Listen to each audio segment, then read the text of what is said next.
This is the Black Powder Podcast, coming at you live and direct.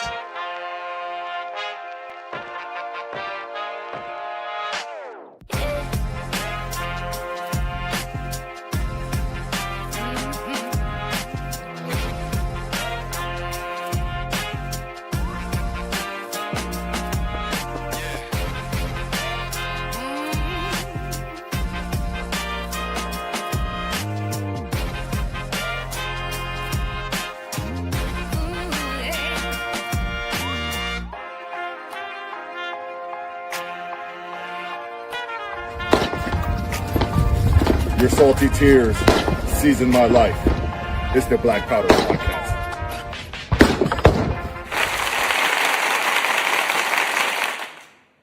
Good evening, and once again, it's on. This is the Black Powder Podcast, the only real libertarian podcast that has ever existed. And if you don't know about us, you're not a real libertarian. Actually, you're not a real libertarian because I'm the only real libertarian. I am Marcus Matthews, one of your hosts tonight, and I'm joined, as usual, by my brother out there in North Kakalaki, Eric Parker. How you doing, my good man? North Carolina, come on and raise up. Where you at, North Carolina? Anyways, by way of Florida. By way of Florida too, because Tub ain't here, but by way of South Georgia, because by way of Southeast Georgia.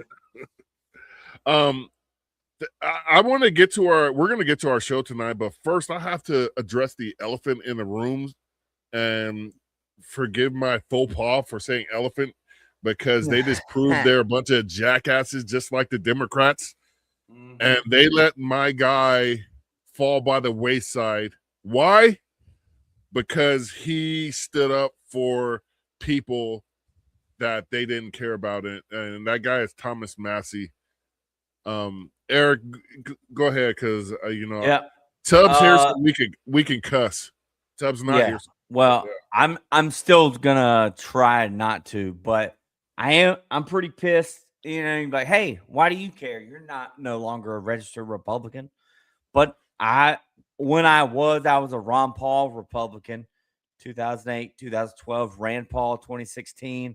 And it was at the end of Ron Paul's legacy that Justin Amash, Rand Paul, and Thomas Massey came into the Republican Party. And you thought, hey, there's room for some limited government Republicans inside the Republican Party. Now, I left the Republican Party in 2020 because the writing was on the wall that during COVID, most Republicans weren't standing up for our individual liberties, and they were embracing tyranny. And there was one guy that stood up against that at the time in the House, and that was Thomas Massey. So he obviously, y'all could go look up the primary election, but it's a record-setting, I guess, $32 million at least being spent by his opponent. A lot of that political action committee money, a lot of that money from special interest groups and lobbyists, and interests from outside of the United States, money coming into that campaign. He lost, okay? And this should be a sign, like COVID was to me when I was a Republican, that they're coming for libertarians inside the Republican Party, and their goal is to push them out. So if you are still a registered Republican and you're as pissed off about this election to Thomas Massey as I am, this is your wake-up call. I'm urging you, go to lp.org, change your voter registration from Republican to, I went straight to Libertarian. And then I reached out to my local affiliate and said, how can I get involved? That turned into me running for city council in Jacksonville, Florida as a Libertarian, because of really what the Republicans at city council were doing during COVID at the time. So not only did I leave the Republican Party, but I ran directly against them and their policies. I didn't win. I had thought I was helping spread the message of liberty. And I think I was. I just don't know that that message is going to spread freely inside the Republican Party. I don't think it is. So this is your wake-up call. Come join the LP National with us. Join your local libertarian affiliate. Get involved. Volunteer. That being said, Enough Excellent. about a Republican election. Thank you, Eric, for those moving words. I concurred 100% with you on this is a moment in time to take advantage. Speaking of the Libertarian Party, this weekend, what it officially starts tomorrow, is the National Convention. And we're closing out our series with we've talked to everybody that's running for LNC chair except for one gentleman. And we are fortunate enough today to have him come on. And without further ado, we're going to add him to the stage. Please welcome Mr. Evan McMahon. How you doing? Hey, guys. How's it going? Thanks for having me on. Appreciate it. No problem at all. Normally, Eric's going to get to his segment, but I just wanted to get your quick input on what Eric just spoke about with the Massey thing real quick. Listen, I mean, Congressman Massey, I disagreed with him on some things, but there were a lot of things that I agreed with him on. And I can say like he was the fighter for freedom and liberty and individualism in the government, in Congress. He was standing up and pushing back against tyranny. He was exposing the corruption of foreign interests in our government. He was demanding that the Epstein files be released and that people be prosecuted for their participation in that pedophile ring. He stood up and spoke truth to power. Like I said, I didn't agree with all of his policies all the time, but listen, I don't agree with everybody all the time on everything. Sometimes I disagree with myself on stuff. So, I got to cut the man some slack. But here's the big takeaway of what happened is this. I don't care if you're a Republican or Democrat. The masters at the top of that party, the people who are controlling that corporate party, are never going to let you stand on principle. They will always demand that you abide by what their sponsors are telling you to speak about and to shut up about. And that was the proof right here. $32 million spent in a freaking primary election. Are you kidding me? In Kentucky, dude. Like, come on. Like, and the opponent never appeared on TV, didn't participate in events, left his chat GPT prompt in his posts. Like, come on, man. Like, if people can't see that they've been hoodwinked, they've been bamboozled, they've been set upon, if they can't see that, then they deserve it, to be honest, because you're blind to it now. We've been talking about it for decades. This is the proof right here in the Kentucky 4th. And I just hope it wakes people up. And it's not just the Republican Party. It's not just Trump. It's the Democrats that do it too. If you have a Democrat that stands up and says, hey, listen, maybe we shouldn't shut down small businesses. Maybe we should let people make decisions for themselves about their health and safety and their family. They get primaried out as well. And so it's all the parties because it's the duopoly. It's the corporatist structure within politics that's so corrosive.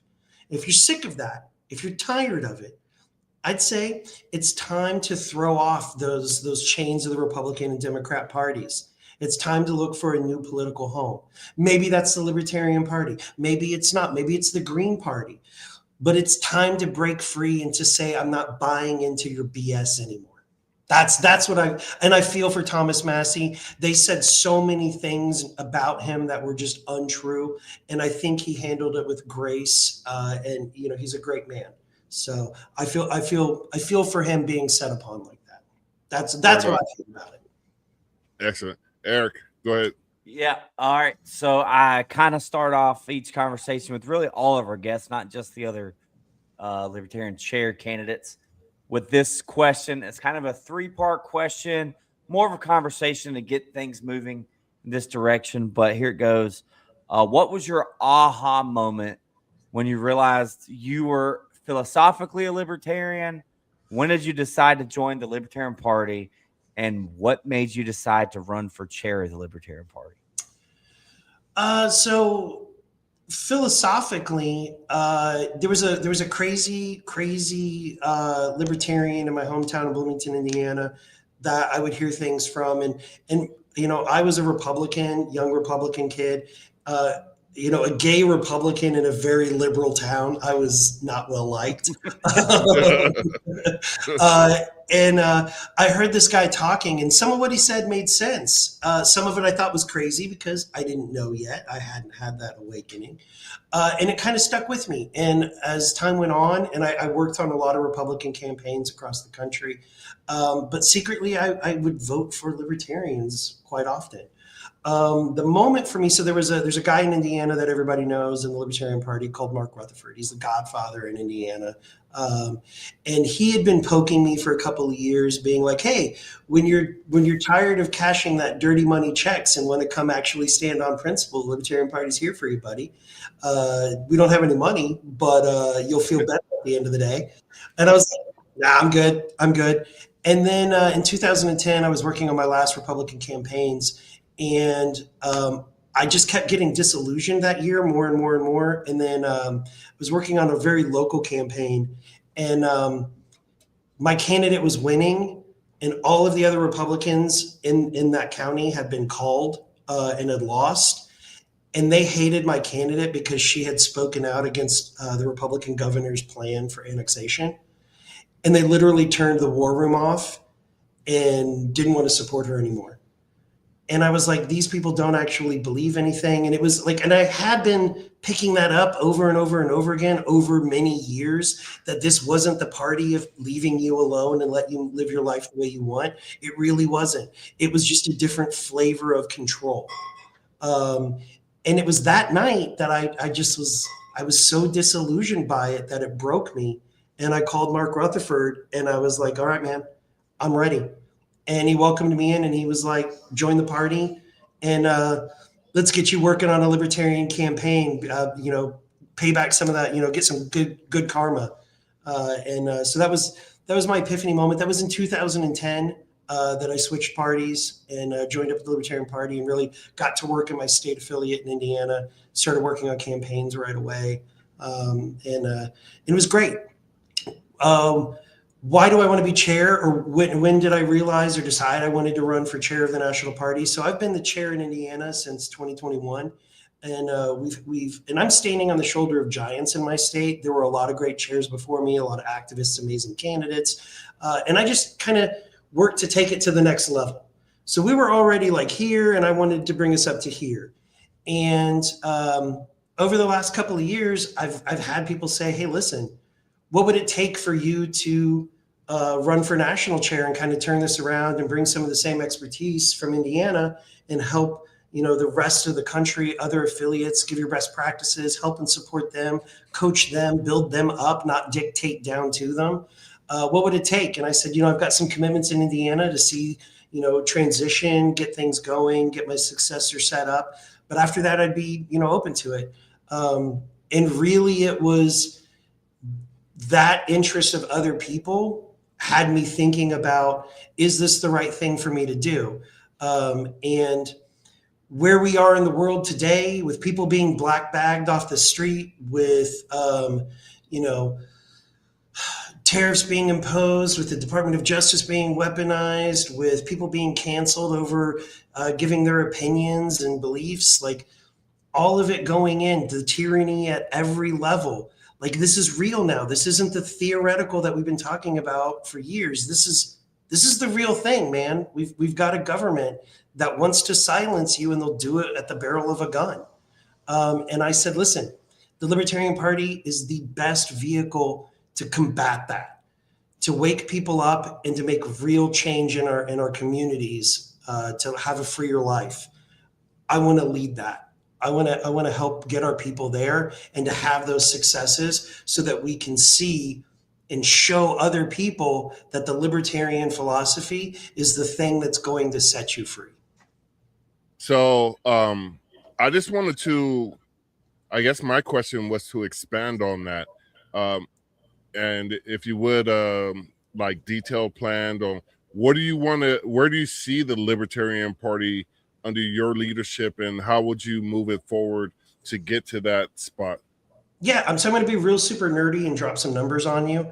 Right now, the Libertarian Party has about 9,000 national members. But if you like actually dig in and read our membership report, it's actually like 6,000 because 3,000 of them are lifetime members that haven't been active in a few years. That ain't great. 6,000?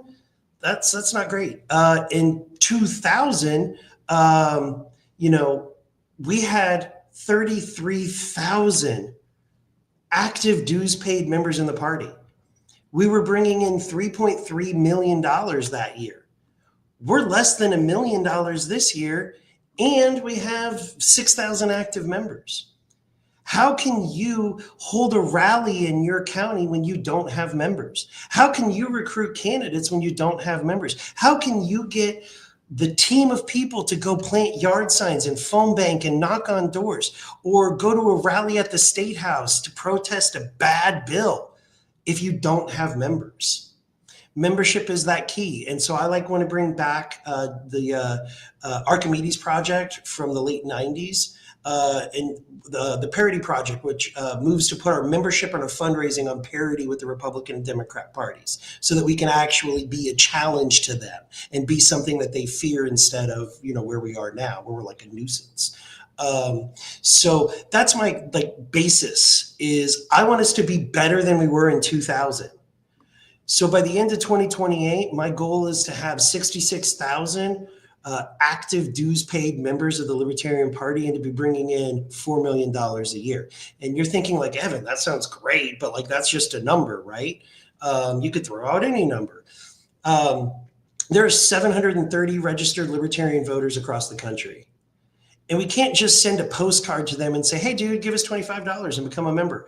No, we have to target them and find out what their libertarian issues are, what made them become a registered libertarian voter, and start communicating with them based off of those issues. And then you have to have a life cycle that's tracked to say how many communication touches have we had with this person on these things so that you can work them from a cold contact to a member, a volunteer, a donor, a candidate, a leader in the party, but you have to be able to track that. Now, I'm not saying in 6 months we're going to have 10,000 new members.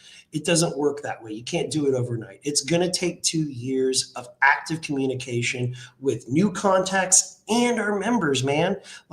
You should be getting communications from us about the good and positive things, and maybe some of as members, the things that we failed at to show we've learned and pivoted. But you should be getting communications more than hey, fund this ballot access drive or donate today or, buy your convention packet. There should be more, bigger, better communications highlighting the things that both the national party, our state and county affiliates and candidates have achieved. Through all of those, we grow membership. If we can grow membership, we're going to raise money. If we can raise money, we can hire the staff. We can get the tools. We can get the resources to help our candidates so that they can win and change policy. That's my word. Shout out to we have a couple comments in there. Shout out to Amity. Love Amity. Yeah, how's my favorite libertarian? I'm great. I'm doing great. Doing fabulous. Thanks, Amity. And then my guy Free, hey guys, I feel sorry for you because not only were you on this show yesterday, and he's such a pretentious guy that he thinks everything's all about him. When clearly, don't tell him this, but this is my favorite podcast. Absolutely, this is my favorite. We know. Thank you. Don't tell him, but just don't tell him. Keep it between us. I'm not going to say anything to him because I love you, Free. He's a bit of a hothead. And when I was with him in San Diego, he tried to fight me 3 times. Dude, he tried to fight me in Florida. Yeah, I don't know what's up with the guy. He's just a violent individual. He's always he's a teddy bear. He's Free's an awesome guy. I love Free. You're amazing, buddy. Yeah, he's soft. He's got soft hands. Anyway, Eric, you got your next question, bro? I kind of want to keep, I guess, a lot of people don't think so. The national convention is right now, this week, starting now. They're going to vote on the new chair. The chair position is it last 1 year, 2 years? Next national convention. Do you have a plan to try to stay chair for a while if you get elected? I know the Parity Project was like a multi-year, like a 10-year plan. Yeah. Do you have a 2-year plan? And it's just numbers of growth? Is it fundraising, or are you focused on being chair next election and focusing on, like, should we have a national, I guess, presidential candidate in 2 years? And is that important to you? Sorry. Well, that was a lot. Okay, let me see if I can work through all of these. Trying to get there, and I was like, I'm not there. It doesn't make sense. Sorry. Yeah, no, I got it. You're asking long term, basically. Yeah. So here's the deal. Like, I'm definitely committed through 2030. So I could do 2 terms, and the terms are 2 years. I advocate that we change it to a 4-year term, elected in non-presidential years, and here's why. At the end of our convention for the presidential term, or in the presidential years, as soon as that convention's over, you're at the tail end of petitioning for that presidential candidate. And somebody deciding not to seek re-election or switching gears or whatever can really kind of mess up that petitioning process. We've seen it before. It's a bad deal. It can suck. Also, like, just seeing that strategy through for the presidential campaign, like, I think it's important. But I want to hit my goals in 2 years. Now, I may not hit every one of them, and I may fall short, but I hope the membership looks to see, like, is the plan working? Are we doing an uptrend, like a significant uptrend? But it's basically going to come down to, have I delivered for the members and our affiliates? And they're the ones that are going to decide. I don't see myself going past 2 years or 2 terms of 4 years total, not 2 years of 4 or 2 terms of 4. I ain't doing 8 years, but I will commit to doing 4 years if the membership wants me, and we're on track and we're doing good. But the Parity Project is a 10-year thing, and I would think that if we're doing good in 4 years, the chair that comes in after and the board that comes in after would want to keep that going. I can't see somebody being like, oh, hey, look, we're successful at membership and fundraising, we should screw that up. I don't think that's a thing. Maybe, I don't know, but I would say that seems like a bad idea. Is a presidential campaign important? Absolutely, for a couple of reasons. The first one is, it is the easiest way for us to get our message out on a national stage to people, even in small rural areas. The presidential candidate can get media attention more. They can, when a presidential candidate comes into your city, the press will cover it. And what we do here in Indiana is, when our presidential candidate or vice presidential candidate comes in, we make sure that we have local candidates from the area. We have our state legislative. We have our top of the ticket candidates that are right there with them, so that they're in the shot. They also get interviewed, and we make sure that they're ready with good sound bites about a local issue. So we get coverage for our own candidates as well, not just the message of the presidential campaign. But so having that across the country is important. I believe in 50 state ballot access. As a state chair, I loved being able to say every American will have a libertarian on their ballot this year. I couldn't say that in 2024 because we didn't have, for the first time since I've been in the party, we didn't have 50 state ballot access. And that was heartbreaking to me because I couldn't say that truthfully. Mm-hmm. That's hard. That's rough, man. The presidential ticket is part of the ballot access process or requirement for several states. So not having a presidential candidate screws that party out of having local candidates, which is, where I think the bee's knees is on the local level, because you can build up name ID, you can build up goodwill for the county party. You get a candidate elected to a township advisory board or a county council, and then they could do positive libertarian things on that. And they're setting the example of, you don't have to be a tyrannical bureaucracy. You can actually govern from a space of individualism and liberty. So, yeah, I think it's important. I think we need to have a presidential candidate. I think the national party needs to put resources behind the presidential candidate and should certainly fully endorse our nominee. And if you can't endorse our nominee, you need to step down. I'm the state chair. If my party nominated somebody that I couldn't support for governor, I'd resign.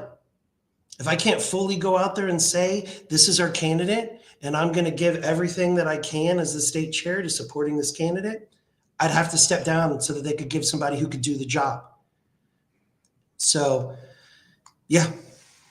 Did that answer your question, Eric? Is that good? Great answer for my very terribly worded question. I felt like you understood my energy, and I was like missing the words there. So great job.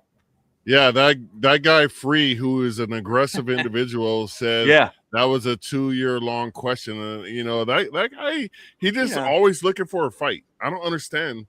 Look, it's real easy to not have a scripted show like Free has. You know what I mean? Like sometimes, you know, it's amazing because he still gets it wrong. Exactly. Yeah, and I don't want to give him too much credence here on the Only Real Libertarian podcast, so I'm going to move on. Now, what I find being a libertarian in California, the state, 4th largest economy in the world, and also has the most libertarians in the United States, is often I don't know that do they have the most the most per capita? No, actually Indiana has the most per capita. Per capita. No, we're not bringing the per capita bullshit into this conversation tonight. So let me tell you, we have the majority of libertarians in the world here in the 4th largest economy also in the world. You've already said it once. You don't got to reiterate. I have to. Haven't even mentioned your father was a deacon yet. There's been no segue into that yet. You can write your questions down too, Eric. You know, this guy, he's arrogant and violent. I don't understand. Here's the thing: is I like to, just shoot from the hip. I don't know if you picked that up yet. There you go. All right. Wait a minute, hold on. You were talking about California and how an amazing your state is, and it is amazing. I mean, you can Marcus, still buy. You got a question or what? Yeah, let me get to this point. You can still buy an AK-47 here in California, by the way. Right now, you can go to gun store. In Indiana, I feel like you can. Well, no, I'm just saying, because there's a lot of detraction on California guns and all that stuff. But if you know what you're doing, you're all right. But my question to you is, we're at a different inflection point in our society right now, where the mainstream media is falling by the wayside, and the messaging, my problem with libertarians and me as a libertarian is when I tell people that, because I tell people I'm a libertarian like vegetarians tell people they're vegetarians. I say, hey, I got a solution for what you're complaining about. You're complaining about high gas prices. Here's a solution. You're complaining about your grocery bill. But I often get back, libertarians are being defined by the duopoly. Yeah. And not by us. So how do you plan on addressing how libertarians are being defined on the national stage? Yeah. So there's a couple of ways to do this. Well, 3 that I can think of right off the top of my head, which one is by leading by example in your communities. So like people say libertarians are selfish. In Indiana, our districts have what we call Service Saturdays, which is the second Saturday of the month. All the libertarians in that district get together and they go support a local charity. And the thing is we don't talk about it. We don't put out a press release. We don't post photos on Facebook. We just go and help. Now, if the group we're working with wants to post about it and talk about it, we're good with that. But it's doing things in our community. Try finding a Democrat or Republican county party that's out there doing that. They don't.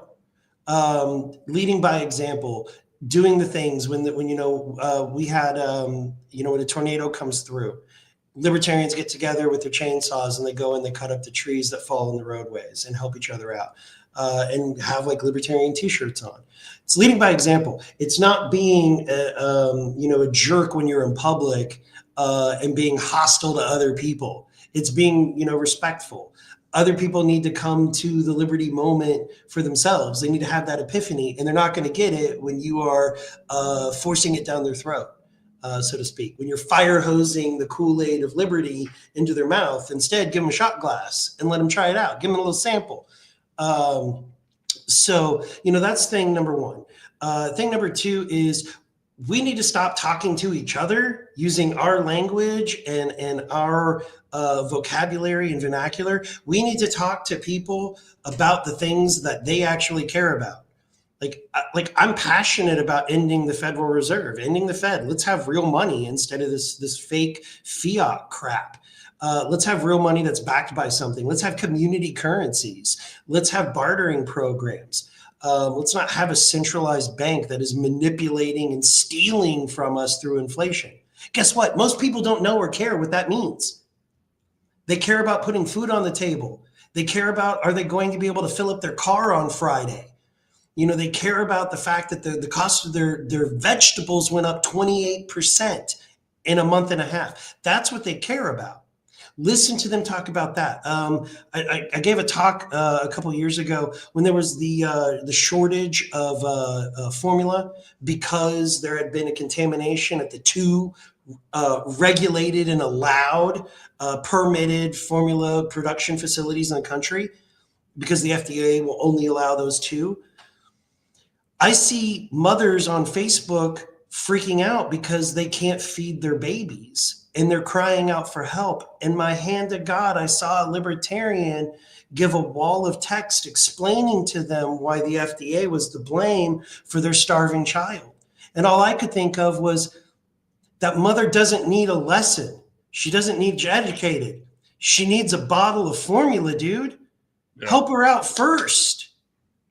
That's the problem that we have, is we need more empathy. We need to see the other person's experience that we're talking to and connect with them on a human level and not our nerdy-tism level, okay? We have to connect with people in a real way.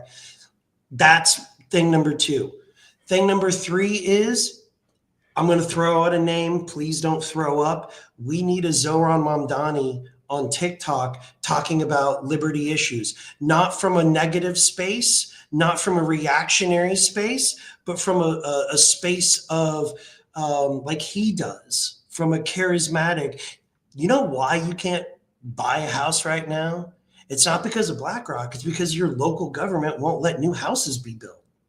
They only allow apartment buildings in high density that bring in more money for them. Isn't that BS? Shouldn't you be able to build what you want? It can't be me doing that. No one wants to see this dude on TikTok, okay? But like, we need that type of energy, that type of charisma to get the next generation of voter, the next generation of citizen to not see that, oh, capitalism is evil as I sit here in Starbucks on my iPhone bitching about corporate America. Corporatism is bad. Capitalism is great. Capitalism is what allows you to do the things you want to do, to live that life, to chase that Labubu doll. But so we need that now so that we can be getting that message into the next generation now, so they're not being bombarded by the Robert Riches of the world who are making them feel guilty for wanting stuff, making them say you're selfish because you want to have a house. Okay, you're evil because, oh my God, you want to have control of your retirement. How dare you not want to split your paycheck with everybody else? We need somebody to get them thinking differently before they're, groomed by these other people. And it's on the right too, left and right. But so we need that. That's thing number three. Word. That was a tangent. Sorry. We have, Eric, before you go, we have a question from probably one of the most beautiful libertarians I've ever met in my life. That's me. Sorry. Ew.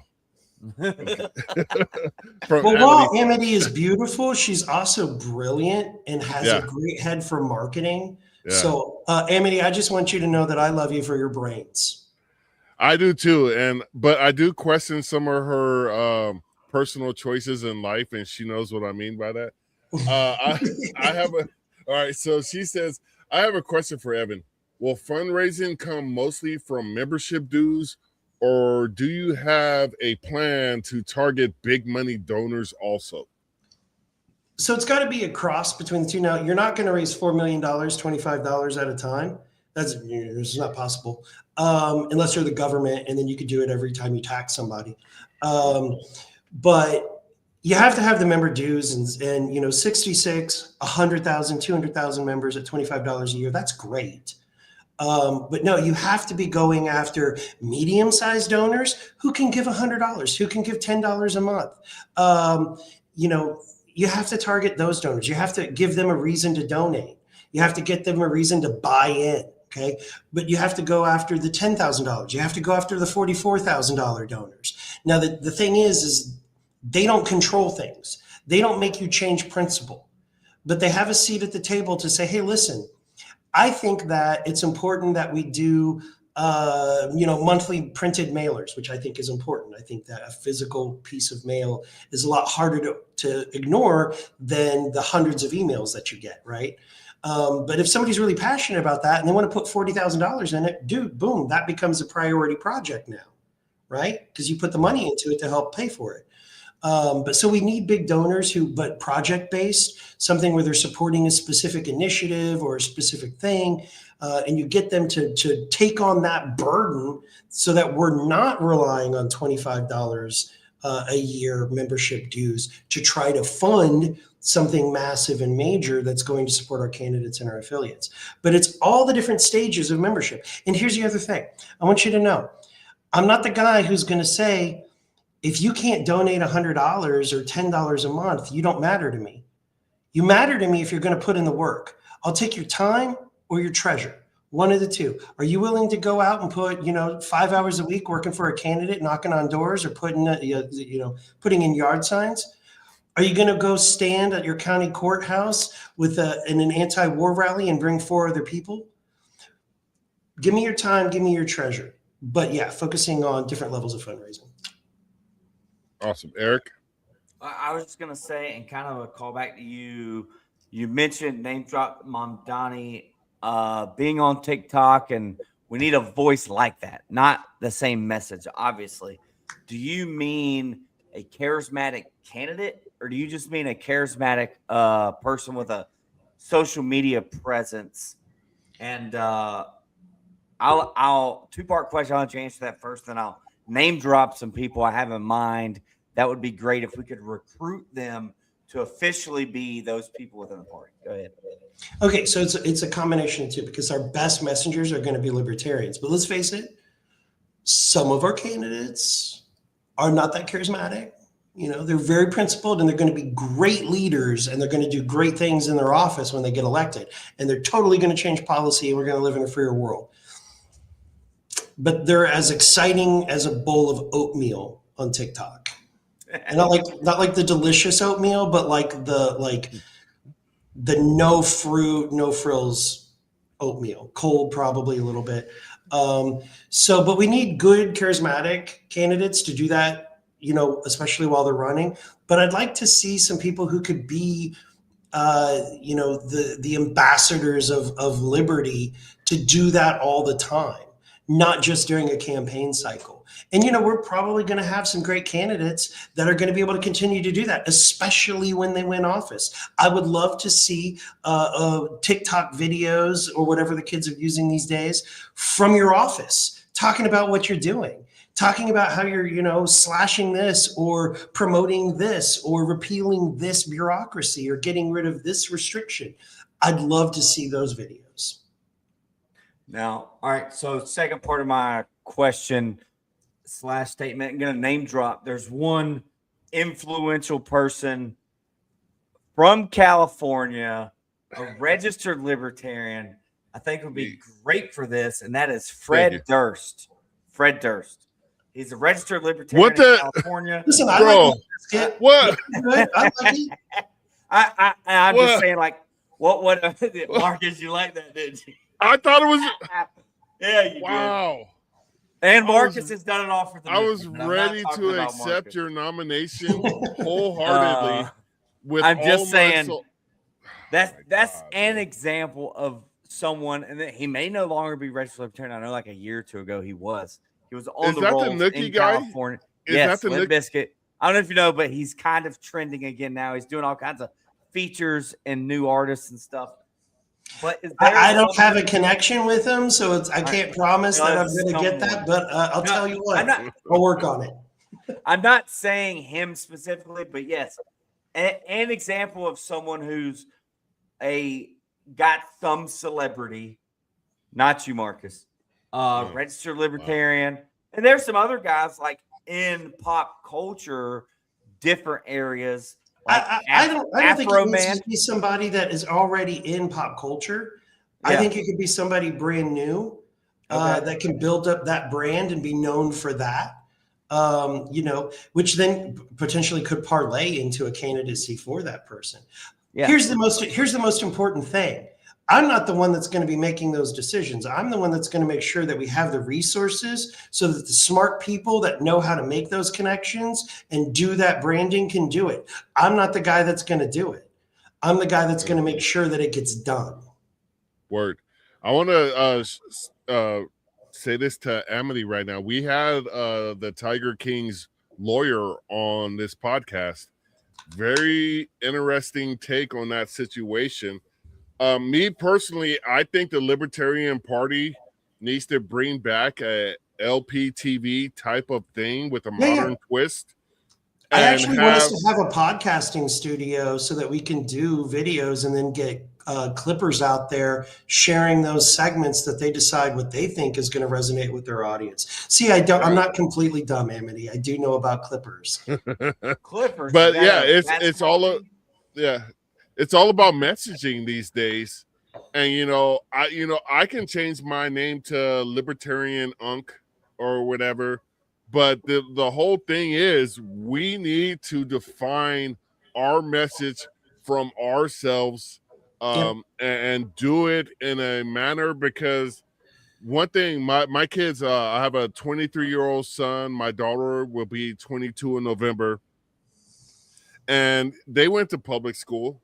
But when they got home, I asked them what they taught you. Shut up, Eric. Let me finish my damn statement. You're looking at me all disgruntled.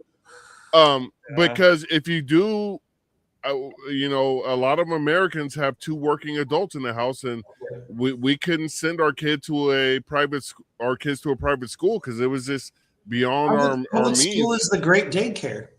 Yeah, but that's really all it is, because the kids aren't learning anything there. It's just a place for them to be when parents are working.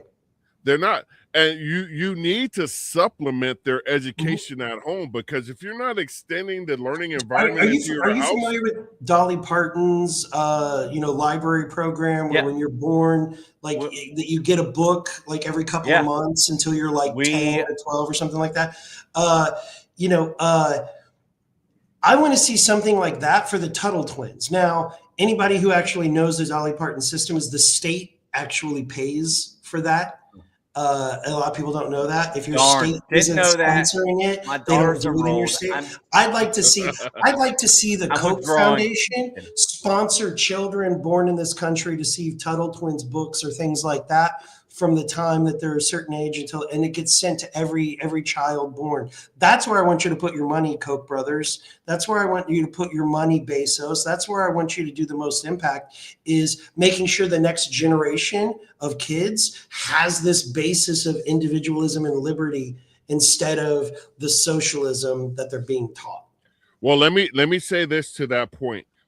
If you're in a school district where your school board candidates or any other person associated with that public school says we need to get back to a basic education of mathematics, reading and writing, whatever, those people are setting your kids up for failure in the 21st century employment environment, because technology is getting rid of the basic education jobs leaps and bounds every single day. The current educational model, both in some homeschooling, private and public schools, is setting kids up for failure. They don't teach entrepreneurship. They don't teach critical thinking. They don't teach you. STEM should be the primary curriculum that public education. Are you familiar with?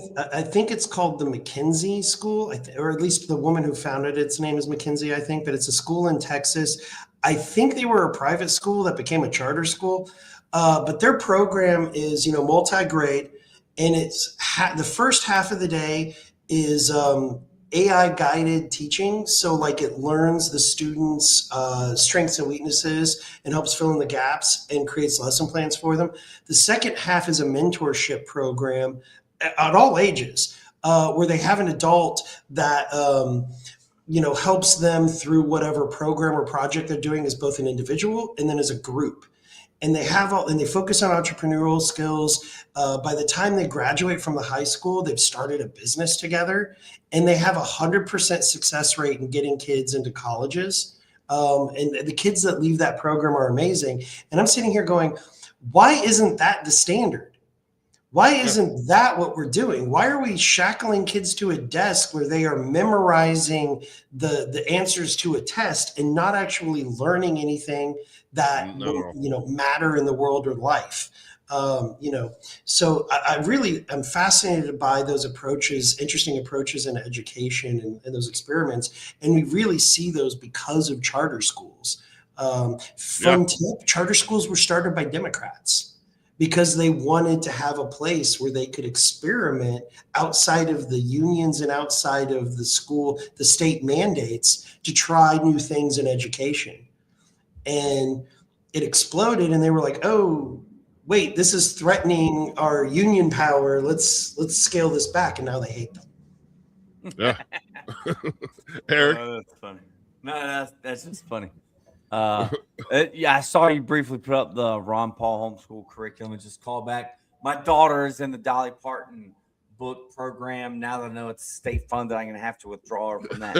Wait, don't do that, dude. You're already paying for it. I know. I'm kidding. Listen to Ayn Rand. Already taking your money.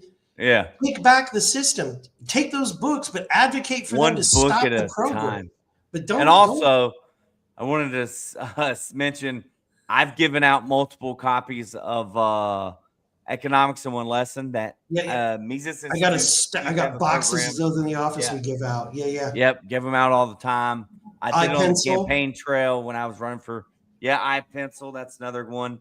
And also like our affiliate. Hey, hold on. Don't do that. Don't give that out on the campaign trail. Remember what we were talking about before, where we got to talk the language of the person that's there? That's the thing that you give to the people after, like when they've come to the fair booth and you follow up with them, then give them that. Don't give it to them right away, man, because it hits differently. You know what I mean?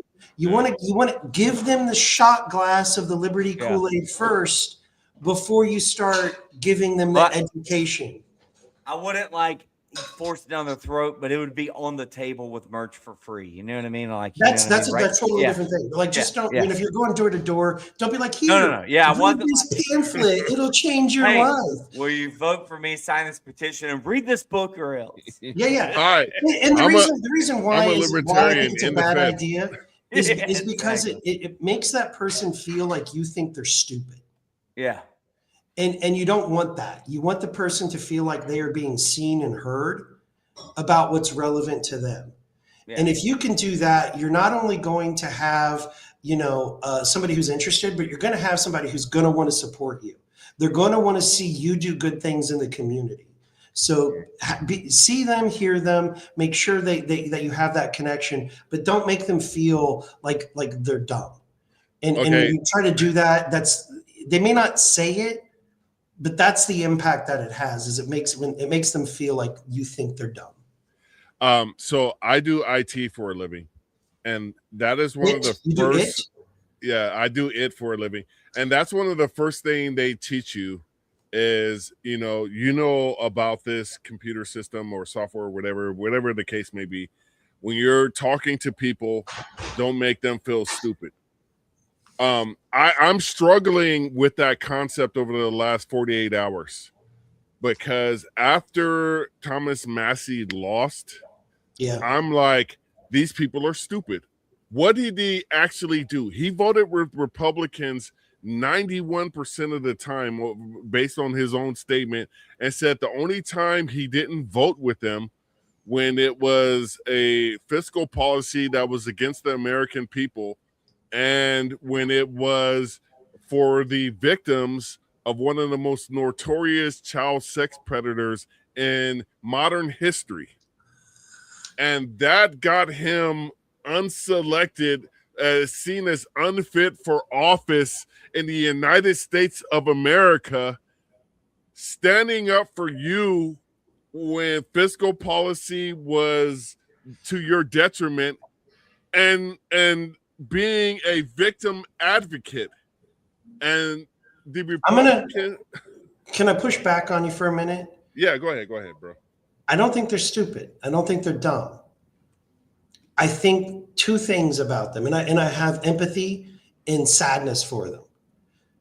Because if you've ever seen somebody being deprogrammed from a cult, they don't know. They can't see it. You're the crazy one. How can you not see that this person is blessed by God? Why don't you see it? I see it. It's that type of mentality where it's slowly been brainwashed into them that this is infallible, that this is the person that represents you. You know, this billionaire who's never worked a real day in his life somehow understands your plight working at the grocery store. That's part of it. The other thing is it's become their identity. And it's hard to shatter that identity. You know, I'm from Indianapolis, and we stole another city's football team, you know, and that shattered their identity because everybody there, you know, they were the Colts. Yeah. And that was their community identity. And then overnight it was gone. It's hard to break that identity, and people won't, you know, look in the mirror and see that. It's very hard to get that. So the thing that I would say is, instead of, you know, being, why can't you see this? Instead, have empathy and say, hey man, I want you to, you know, just take a look at this. Be soft in the tone, be gentle in the approach. Have compassion for them. Understand that their worldview is about to be rocked when they have that epiphany. And have some, you know, excitement and joy in yourself, knowing that you're going to help that person have that epiphany, that you're going to be the one that leads them out of that nightmare hellscape that they've got themselves locked into, because it's only going to get worse for them. You know what I mean? So, you know, have that like energy inside you that I'm helping someone, and do it with compassion and a soft touch, because it's real hard breaking down, you know, that internal, you know, they've internalized this image of themselves, and it's become this identity. And think about it. How many people do you know that are just draped head to toe? Their car has got like 7 flags on it, you know? It's their identity. Be soft. You know what I mean? Yeah. As we're approaching the hour and we start to close this out, I'm going to pass the mic to Eric so he could bust his freestyle questions to you, because is mad because we don't write our shit down. But go ahead. I was just gonna say, and I want to apologize for the fact that, you know, you're coming on the day after Massey Hughes' election. It seems like we're talking a lot about a Republican primary whenever you're running for chair of the Libertarian Party. But here's a quick one, and I'll let you attack this any way you want. Pros and cons, yes, no. Should the LP try to recruit Thomas Massey to be our presidential candidate for 2028? I don't think we should recruit him. I think we should be open to him having the realization and making a decision on his own. We need to be welcoming, inviting. We need to make sure that I talk about the Liberty Kool-Aid. I have a cup of Liberty Kool-Aid ready for him, but I'm not going to make him drink it. I want him to feel comfortable and feel like this is his home.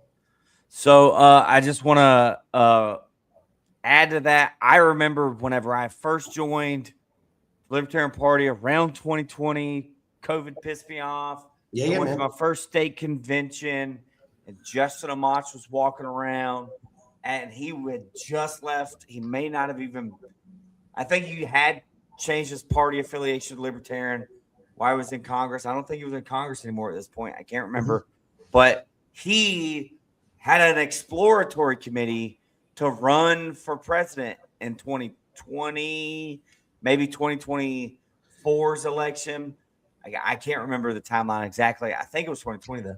And he was kind of persuaded by a certain faction, like, hey, don't just come into the party and try to take over or try and throw your hat in the ring. Come to the party and get involved. And Yeah. I feel like we might have wasted a little bit of timing and momentum and name recognition that Amash had. And then it's kind of like, so inside baseball, that's not quite how that went down. He was thinking about it for a long time, and people were telling him, you can't just wait until the month before convention to say, I want to be the candidate. You're not going to get the nomination. He'd already been around the party. He was already doing state conventions and stuff like that. The thing was, I hate to cuss, but shit or get off the pot. Like, don't wait until the last minute, you know? And that was the thing. And then leading up to the 2020 convention, there was a lot of factionalism going on at that point, and he just decided this isn't the right space for me right now. I'm not going to throw my hat in the ring. So that was kind of more about what that was. That wasn't anybody telling him, you've not been around long enough. No, I'm not going to say. There were plenty of libertarians who were like, you still smell like a Republican. Like, you know what I mean? Like, that's a thing. Yeah. You know, we sniff the hand and, you know, you still smell GOP. But there were plenty. But is that a thing that keeps us from, you know, breaking 1% in a presidential election because we've run off good talent? No, I really don't think so. I think it really comes down to this. One, the system's rigged against us. It's really hard to get the ballot access. In Indiana, it took, we've had ballot access since 1994.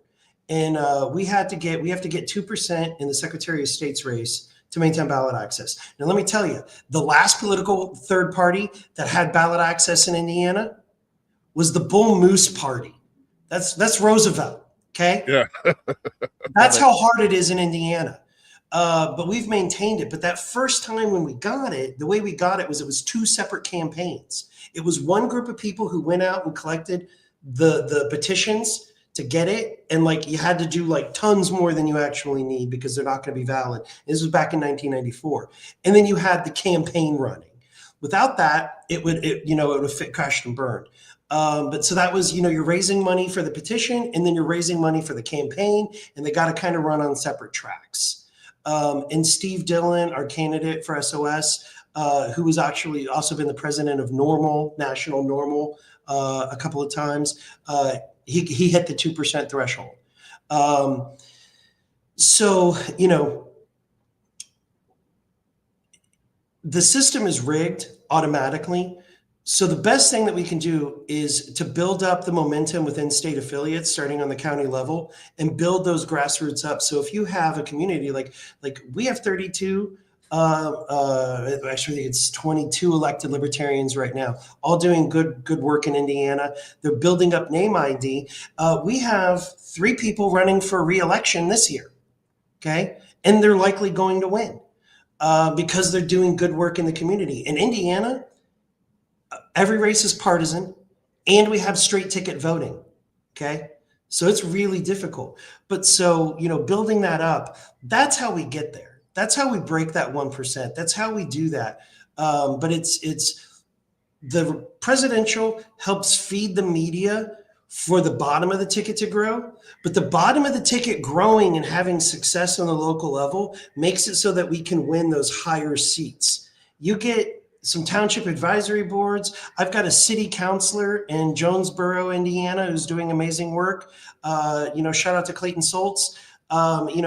The more good work that he does, the more elected libertarians he's going to have in his county. Then that spreads to the next county. And the next thing you know, I've got a state rep. And then if I've got a state rep, maybe I can get 2. And if I can get 2, I can get a state senator. And if I can get a state senator, I can win a statewide race. If I can win a statewide race, I can win a congressional seat. If I can win a congressional seat, dude, come on. Yeah. Incrementalism. Yeah. It seems slow, but like the more fire you put on, the more kerosene you put on it, the more it's going to build and build and build. That oxygen is just going to feed that fire, and it's going to spread and spread and spread until they can't contain it anymore. right? And it becomes a wildfire spreading across the country. Awesome. I have nothing but enthusiasm. I have nothing but not even hope, but just optimism that, man, if we can come together and do the work, if we can come together and run our candidates, if we can grow our membership, if we can raise the funds, and if we can just stay on message and scope, this product sells itself. Everybody wants to be free. They just don't know it yet. I think that's the thing we end this on, those words right there. Can you tell the people how they could find you on social media and whatnot? Yeah, so Evan McMahon LP on Facebook. And if I don't say my X account, Amity will throw things at me. So I'm at Bad Evan. But you can also go to evanmcmahon.co, and that's my website, my campaign website or chair website. So yeah. Awesome. Eric, you good? Yeah, I'm good. Thanks for coming on, Evan. It was great. Good talking to you guys. This has been the Black Powder Podcast, the only real libertarian podcast, followed way back by my good friend Free. I can't say enough about that guy. He's a cool dude, but he's a, you know, he is what he is. Hold on. Free says this was way better than the time you had Joe Hanush on instead. Let's go. I appreciate that, and I appreciate Joe Hanush. Joe Hanush, if anybody doesn't know, is one of the executive producers of this podcast. He does our guest coordination and makes sure we get quality people on here. The Libertarian Party is filled with quality people. You need to stop listening to the duopoly, because one of the only few things they're going to agree on is keeping the system the same. Whereas you cannot have a actual honest choice in your elected officials, because you're not giving libertarians a honest opportunity. And this is where this podcast comes into play. We're defining ourselves. We're not letting them define us, and we're bringing you the true message of libertarianism.